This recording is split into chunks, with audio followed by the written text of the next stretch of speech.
यह वही है। इस वाक्य में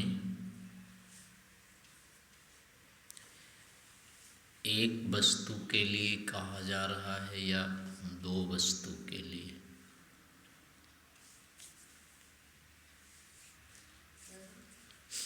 यह वही है कहते हैं ना, ये तो वही है। तो इसमें एक को कहा जाता है या एक से भिन्न को कहा जाता है?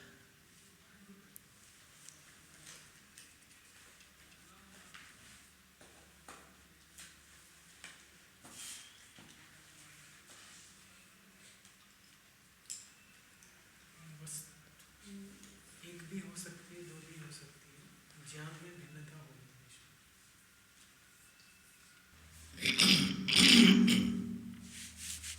अब इस बात को हम यहाँ लगाते हैं। फिर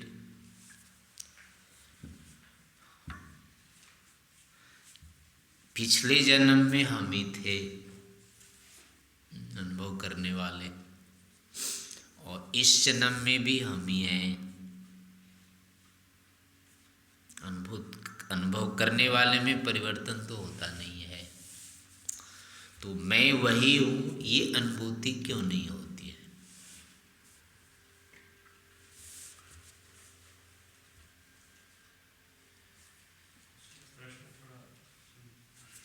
जैसे इस बोर्ड को पहले देखा, उसके बाद परिवर्तन नहीं हुआ, फिर दोबारा देखा, तो ये ज्ञान उत्पन्न हो गया कि ये वही है। तो ऐसे ही पिछले जन्म में हम वही थे, बदलते नहीं हैं, और इस जन्म में भी वही हैं, बदले नहीं हैं। तो इस जन्म में मैं तो कह रहा हूँ, यह की जगह मैं हो गया, यानी वर्तमान अनुभूति हो गई। और पिछले भी मैं वही था। तो जैसे इसमें परिवर्तन ना होने के कारण से वही है ये कह दिया हमने, तो यही का यही अपने ऊपर क्यों नहीं होता है? मैं वही हूँ।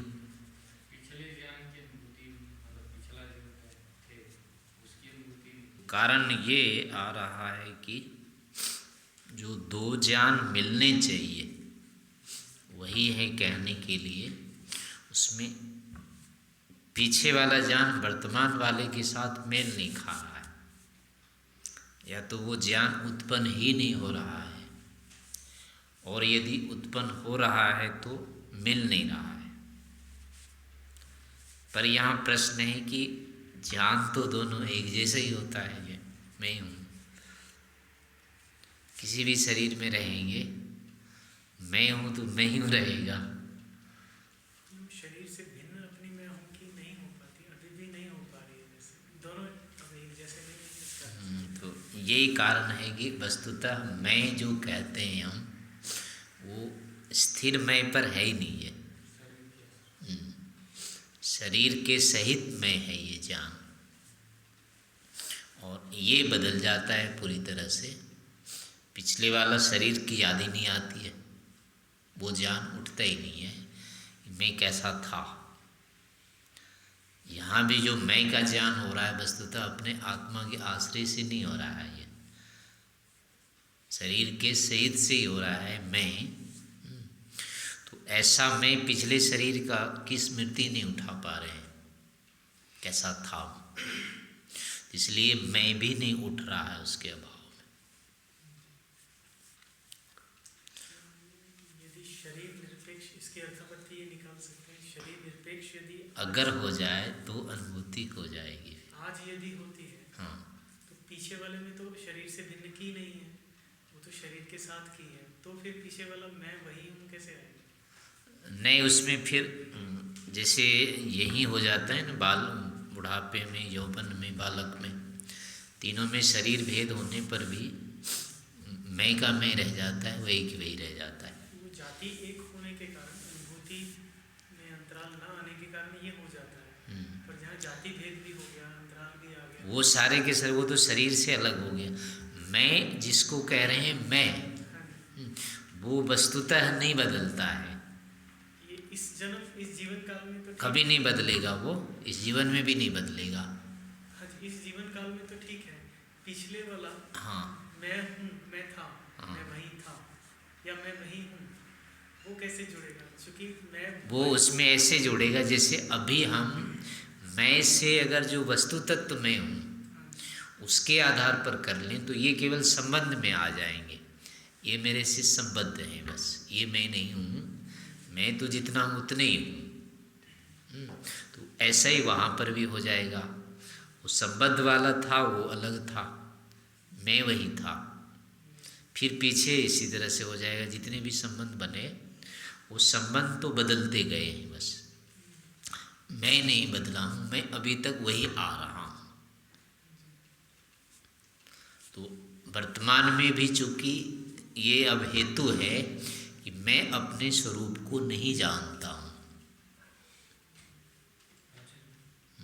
मान लो अभी आत्मा के आश्रय से जानते हैं, मैं कहते हैं अपने अपने आश्रय से, तो पिछली की अनुभूति तो है ही, तो फिर किसके आधार पर अगर होता तो पिछली की हो जाती। अनुभूति हो जाती? हाँ, अगर मैं जो कह रहे हैं अभी आत्माश्रय से होता है, अपने स्वरूप के आश्रय से यदि होता तो पिछली अनुभूतियाँ भी हो जाती।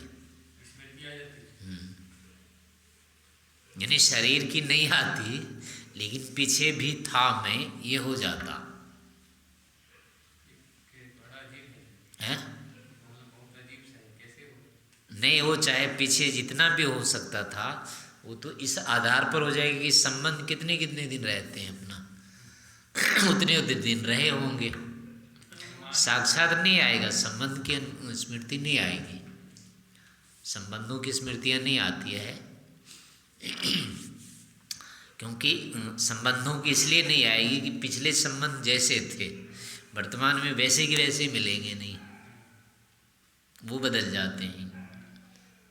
तो वो किसका कैसा क्रम रहा था यही निश्चित नहीं हो पाएगा। अब मनुष्य में ही थे या और किसी में थे, ये जब तक निश्चित नहीं होगा, फिर मनुष्य में ही होगा तो कैसा हो सकता है। अगर कुछ क्रियाकलाप की स्मृति हो, अनुभव की, यानी अपने स्वभाव का कुछ पता चल जाए कि मैं ऐसा कर सकता हूँ, ऐसा करने का स्वभाव है, तो उसके आधार पर करेंगे अब ऐसा शरीर होना चाहिए। मारने पीटने का मान लो किसी का है, इस तरह की किसी से दबने का नहीं है, मारपीट करने का है, तो निश्चय से उसका शरीर पहले ठीक था, क्योंकि दुर्बल शरीर में ऐसा नहीं कर सकता था, वो उल्टे पीट जाता हो तो मारने का ही उसका यदि है तो पिछला शरीर उसका समर्थ था। ऐसे वर्तमान की वो स्वाभाविक अनुभूतियों के आधार पर अपने स्वभाव को देखते हुए वो अनुमान कर सकता है कि ऐसा मेरा शरीर रहा होगा, क्योंकि वही मतलब बैठाना पड़ेगा उसको कि ये स्वभाव यदि मेरा पक्का है तो इसके अनुकूल शरीर चाहिए, वो ऐसे रहा होगा। तो ऐसे यानी वर्तमान की कुछ प्रवृत्तियों के आधार पर फिर पीछे की अनुभूतियाँ होगी उसको, पीछे मैं था। सामान्य रूप से इतना हो जाएगा कि किसी शरीर में था। अब ज्ञान विज्ञान की अनुभूति मान लो किसी की है, किसी विषय को संस्कृत पढ़ने की है, किसी की अंग्रेजी की है, किसी की विज्ञान में हो जाती है, तो अब निश्चित है कि बचपन से अगर ऐसा है तो वो पिछले जन्म का है, ये वर्तमान में अभ्यास तो किया नहीं उसने, और सामान्यों से उसकी प्रवृत्ति अधिक है, सीधी सी बात है, अभ्यास तो है वो, तो वो अभ्यास फिर पिछले शरीर में ही रहेगा। तो उस अभ्यास के आधार पर अब उसकी ऐसी बुद्धि उठेगी कि वहाँ मैं ही था। जब उस शरीर का थोड़ा सा भी उसकी संवेदना बन जाएगी तो उसमें को लग जाएगा हाँ मैं पहले भी था और अभी भी मैं हूँ, और इसी को थोड़ा सा भी आगे की ओर करेगा वो तो आगे भी रहूँगा, ये भी ज्ञान हो जाएगा। ऐसे थोड़ा पीछे और करेगा वो, तो पीछे से पीछे वो अपने आप लगने लग जाएगा कि हाँ पीछे भी था मैं।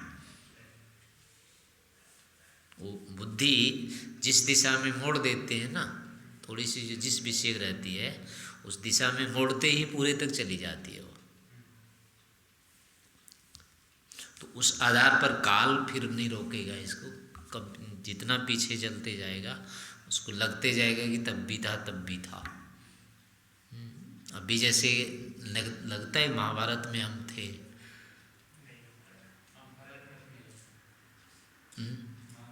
नहीं थे, और ऐसे ही मान लो अभी 200 साल बाद रहेंगे, ऐसा लगता है। कितने दिन तक रहेंगे लगता है ये? शरीर से सापेक्ष अनुभूति यदि बनती है तो लगता कितने दिन तक। हाँ, अभी हो सकता है कोई 100 साल का 50 साल का लगाए, 15, हाँ आगे का तो नहीं होता है, पीछे का जैसे कुछ अपने प्रवृत्ति को देखते हैं तो कुछ तो हो जाता है कि हाँ पहले ऐसे। नहीं, अभी इस जीवन को देख के भी तो लगेगा ना इतने दिन तक तो रहूँगा, उसके आगे लगेगा कि नहीं रहूँगा, लेकिन वो बीच में सीमा नहीं आएगी कि इसके अगले दिन से नहीं रहूँगा। मान लो 100 साल में अभी क्या होगा, यहाँ की शताब्दी मनाई जाएगी मान लो, तो उसमें आएंगे कि नहीं आएंगे?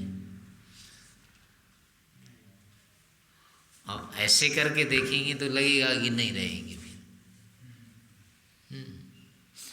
और फिर देखेंगे नहीं रहेंगे, लेकिन 10-20 साल आगे तक का देखिए, अब लगेगा अभी तो रहेंगे।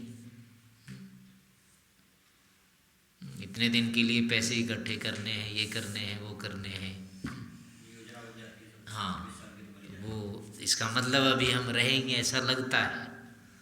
बिना विद्यमानता की योजनाएं तो बनेगी नहीं। तो एक अनुभूति जैसे होती है आगे मैं रहूँगा, होऊंगा, और लेकिन बहुत आगे जाने पर फिर लगने लगती है कि नहीं रहूँगा। लेकिन किस दिन बीच में वो रेखा जो है ना, इसके बाद से नहीं रहूँगा, ऐसा दैनिक रेखा नहीं आती। ये अनुमान वाला कहा जाता है कि 80 साल 70 साल 60 साल इस शरीर के जैसे सामर्थ्य को देख के कर सकते हैं। हाँ, तो 80 साल के महीने तारीख तो नहीं आएंगे ना। इसके आसपास तो 5-10 साल आगे पीछे ऐसा। हाँ, यानी कि नहीं रहूँगा रहूँगा, ये दो अनुभूतियाँ होती है, हो जाती है, भले ही यानी दिन के अनुसार घंटे के अनुसार से ये नहीं हो पाती है, और किसी किसी को ये भी हो जाती है, वो अपना वर्ष भी कर लेता है, महीना भी कर लेता है, इसके बाद नहीं रहूँगा मैं, यानी उसको हैं हो जाता है। जैसे 4 बजे तो 4 बजे ही चले गए। कईयों को हो जाता है, मतलब वो अब उसकी पता नहीं कैसे मानसिकता बन, अनुभूतियाँ मतलब होती है, हो जाती है। तो ऐसे जैसे आगे की अनुभूतियाँ हो जाती है, ऐसे पीछे की भी हो जाएगी। ऐसा नहीं है कि पीछे की नहीं होती, लेकिन अभी जैसे देखेंगे तो पीछे की नहीं हो रही है।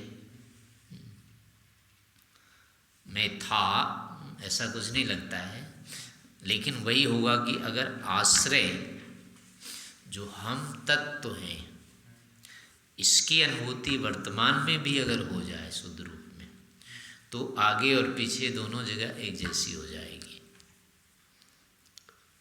तब नहीं लगेगा कि मैं तब नहीं था और ना मैं आगे नहीं रहूँगा, ऐसा नहीं लगेगा। फिर वही रहूँ, था वही हूँ और वही रहूँगा। इसमें मूल चीज़ है कि जो रहने वाला है उसमें हानि लाभ नहीं दिखता है, कम अधिक होना, वो ज्योंगा त्यों दिखता है। इस कारण से अपने आप काल का प्रभाव उस पर नहीं आता है, काल से उसको मिटने की स्थिति नहीं बनती है।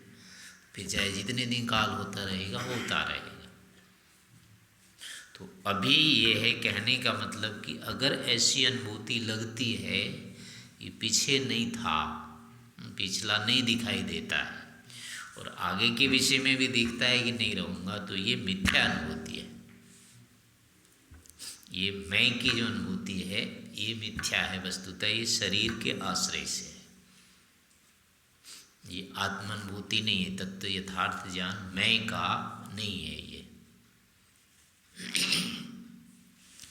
तो इस कारण से ये एक लक्षण हो जाता है फिर कि मैं अभी इसका ये पता भी तो चलता है ना सर, जैसा करते हैं ये शरीर के आश्रय से, मतलब शरीर के आधार पे ही करते हैं, वहाँ पे पता तो चलता है कि शरीर के आधार पे करते हैं। हाँ, यानी कि ये हो गया, मतलब स्पष्ट लक्षण हो गया। अगर ऐसा लग रहा है तो नहीं कह सकते कि मुझे आत्मज्ञान हो गया। और आत्मज्ञान यदि हो गया तो ये दोनों अनुभूतियाँ नहीं आएगी, फिर ये पीछे नहीं था आगे भी नहीं रहूँगा, दोनों एक जैसे ही हो जाएगा। तो वो जो अनुभूति होगी अपने स्वरूप के आश्रय से होगी, तो उस स्वरूप में नित्यता रहेगी फिर। तो इसके साथ ही साथ मतलब ये अपने लिए करते रहना चाहिए इस विषय में प्रयास की ऐसा क्यों होता है। मैं शरीर को क्यों मान रहा हूँ, या फिर अगर ये सब चले जाएंगे, कुछ नहीं रहेगा, शरीर आदि नहीं रहेगा, तो प्रायः फिर लगता है कि अंधकार रहेगा और कुछ नहीं रहेगा बस। पर उसमें अब ये लगता रहता है कि मान लो अभी लगेगा कि मैं मर जाऊंगा, मृत्यु होने वाली है, तो डर लगेगा। तो अब इसमें क्या लगेगा कि मर जाएंगे तो क्या होगा, एकदम से समाप्त हो जाएंगे, ये वाला आएगा, या अंधेरा अंधेरा सा हो जाएगा, कौन सा आएगा? काला काला वाला आता है ना, एकदम कुछ भी नहीं रहेगा ऐसे नहीं आता बस। तो इसका मतलब ये हुआ कि मैं तो रहूँगा लेकिन रास्ता नहीं दिखेगा, और हाँ दूसरे भी रहेंगे, मैं भी रहूँगा, लेकिन वो जैसे यहाँ अंधकार में सब चीज़ें तो रहती है, लेकिन कुछ ज्ञान में नहीं आती है, कुछ व्यवहारिक नहीं होती है। तो ऐसी स्थिति की अनुभव वहाँ करते हैं हम। मृत्यु के कारण से हम रहेंगे तो सब, लेकिन क्या होगी, स्पष्ट अनुभूति, व्यवहारिक नहीं कुछ होगा ज्ञान। वो जो व्यवहारिक ज्ञान नहीं होगा ये कष्ट देता है फिर। मैं तो रहूँगा लेकिन कुछ कर नहीं पाऊँगा।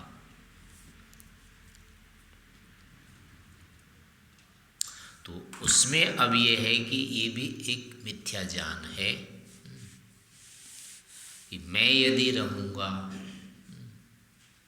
तो बाकी चीज़ें भी रहेंगी, तो कम से कम हम नष्ट तो नहीं होंगे, हम तो रहेंगे।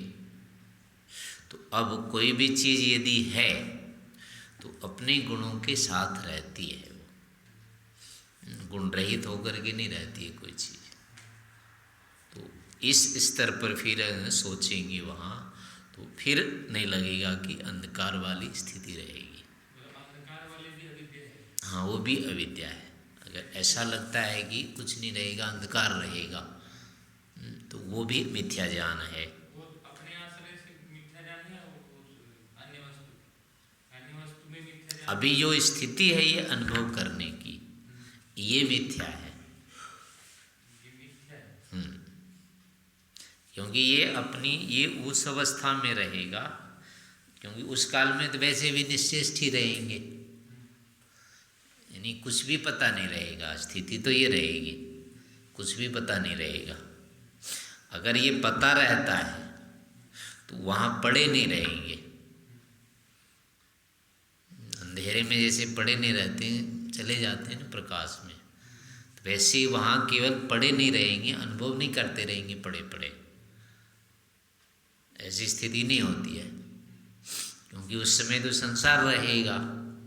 उस संसार में ऐसा अंधकार नहीं होता है। वो तो अंधा हो गया तो अलग बात है, उसके लिए तो हो जाएगा, लेकिन लोक ऐसा नहीं होता है अंधकार। तो लोक की दृष्टि से नहीं है वो स्थिति। या तो हम कुछ भी नहीं अनुभव करेंगे।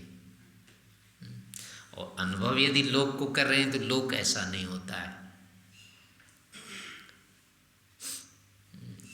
ठीक है, रात के काल में तो हो जाएगा, लेकिन दिन तो होगा ही होगा। फिर या तो संसार ही नहीं रहेगा, और यदि संसार रहेगा तो वैसा नहीं रहेगा, अंधकार नहीं रहेगा। और अंधकार यदि रहता है, हम रहेंगे, तो उसमें हम अनुभव नहीं कर सकते। तो वो ऐसा ज्ञान होना चाहिए या तो, और नहीं तो है कि शरीर से रहित होने के बाद अपनी जान वाली स्थिति रहनी चाहिए। और क्योंकि बाद की संसार सारा का सारा अपने स्वरूप में रहेगा, कटना केवल हमारा होता है, इनका नहीं होता। ये तो वैसे ही चलता है सब। तो वो फिर मुक्ति वाली स्थिति रखनी चाहिए। हाँ, मोक्ष में रहेंगे तो फिर सब दिखेगा ऐसे, यानी दिखता कुछ नहीं है, सब ज्ञान में ही होता है। संसार भी ऐसे जैसा हाँ, ऐसे ज्ञान ही होगा और क्या होगा। तब फिर मानेंगे आप साक्षात। हाँ, तो इस काल में भी मतलब मृत्यु से भय, मृत्यु भय हटाने के लिए ज्ञान में आना चाहिए। फिर ये सब ऐसे रहेगा। अगर अंधकार दिखता है तो भय की स्थिति होती रहेगी, वो ज्ञान की स्थिति नहीं है। ज्ञान की स्थिति में फिर निर्भयता चाहिए, तो फिर ये ज्ञान वाली स्थिति लानी होगी। इसके विषय में सोचना पड़ेगा। हाँ, तो ये होगा कि अगर निर्मित पदार्थ है, इसके अपने गुण धर्म तो रहेंगे, तो गुण धर्म भी ऐसे होते हैं, फिर अलग से अंधकार नहीं होता है। अंधकार होगा यानी प्रलय की स्थिति होगी, तब तो ये रहेंगी नहीं। वैसे वो कुछ नहीं रहेंगे तो अनुभव करने की स्थिति नहीं रहेगी। तो हम क्यों अनुभव कर रहे हैं ऐसा? अनुभव भी कर रहे हैं और हो भी नहीं रहा है, ऐसा होता ही नहीं है। और एक है अपने नष्ट होने की, तो नष्ट होने वाला जो लगता है कि मैं नहीं रहूँगा, ये भी लगता है। उसमें है कि विनाश की दो ही स्थिति होती है, दो ही ढंग के विनाश होते हैं, तीसरे ढंग का होता नहीं है। एक तो ऐसा होता है कि जो अवयवी होता है वो खंडित हो जाता है। एक विनाश जो होता है वो खंड पूर्वक होता है। तो उसमें वो वस्तु जो अवयवी है वो तो नहीं रहेगी, लेकिन खंड रूप में वो रहती है, फिर पूरा नाश नहीं होता है। और दूसरा विनाश जो होता है उसमें वस्तु जितनी होती है वो पूरी पूरी एक ही बार में नष्ट होती है, लेकिन वापस पूरी पूरी आ जाती है वो। जैसे कर्म है, ज्ञान है, कर्म है, ये शब्द है,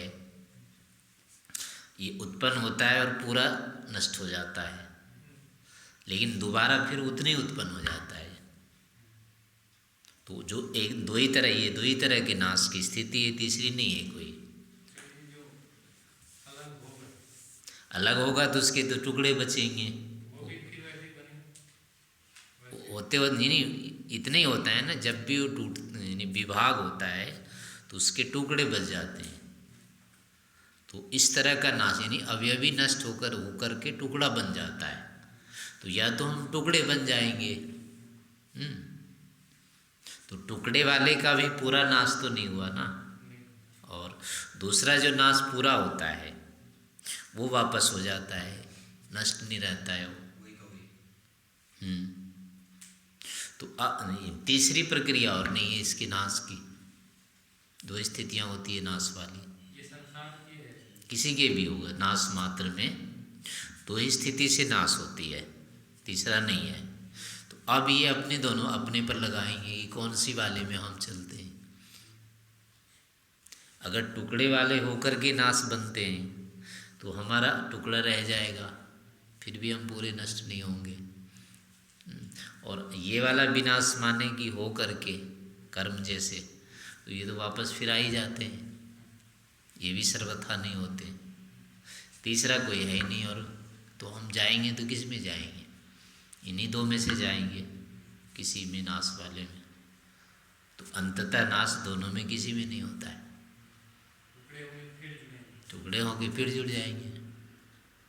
ज्ञान और कर्म वाला तो वही नहीं होगा, वो तो उसका नहीं, वो फिर वैसे आ जाता है, सर्वथा लुप्त नहीं होता है वो। कर्म ज्ञान हाँ, सर्वथा कर्म जो होगा यानी अभी कर्म हुआ, अब नहीं रहा वो, लेकिन दोबारा फिर हो जाएगा और उतनी वैसे हो जाएगा। वैसा होगा वही नहीं होगा। वही भले ना हो, लेकिन वैसे ही हो जाएगा। ठीक है, तो फिर वो नाश वाली स्थिति नहीं आई ना, नया हो गया वो तो। नाश वाली स्थिति कैसे बनाएंगे? नहीं, जैसे हम नष्ट हुए थे फिर हम वैसे बन जाएंगे ना, वापस आ जाएंगे।